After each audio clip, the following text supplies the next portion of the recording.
नवी मुंबई महानगरपालिकेच्या सिव्होट्स पॅनल क्रमांक 26 मधील प्रतिष्ठित नागरिकांनी भाजपा जिल्हा अध्यक्ष राजेश पाटील यांची भेट घेतली आणि आगामी निवडणुकीसाठी या पॅनलमधून भाजपाची उमेदवारी ॲडव्होकेट सुहास वेखंडे यांना देण्याची मागणी केली।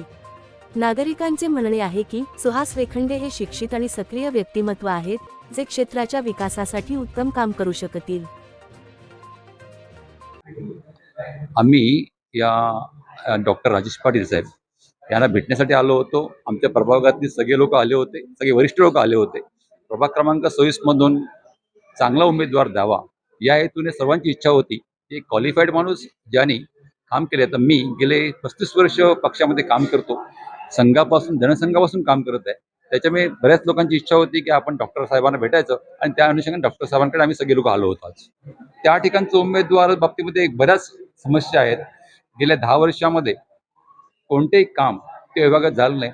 साधं सार्वजनिक संडास देखील तिकडे उभारता आलं नाही गेल्या 10 वर्षामध्ये त्या प्रभागामध्ये। असे अनेक त्रुटी त्याच्यामध्ये आहेत।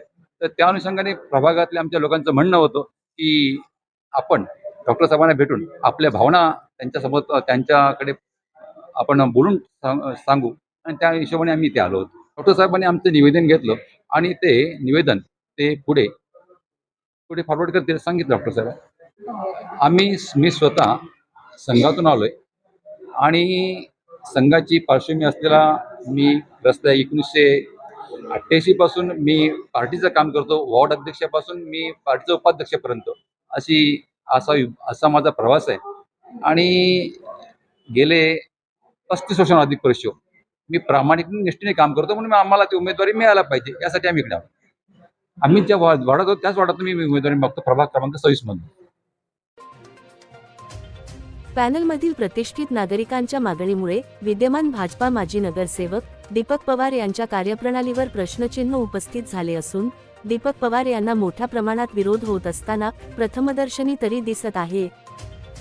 व्हिडिओ जर्नलिस्ट अथर्व सोबत सुदीप गोलप यांचा रिपोर्ट, पालिका प्रशासन, नवी मुंबई।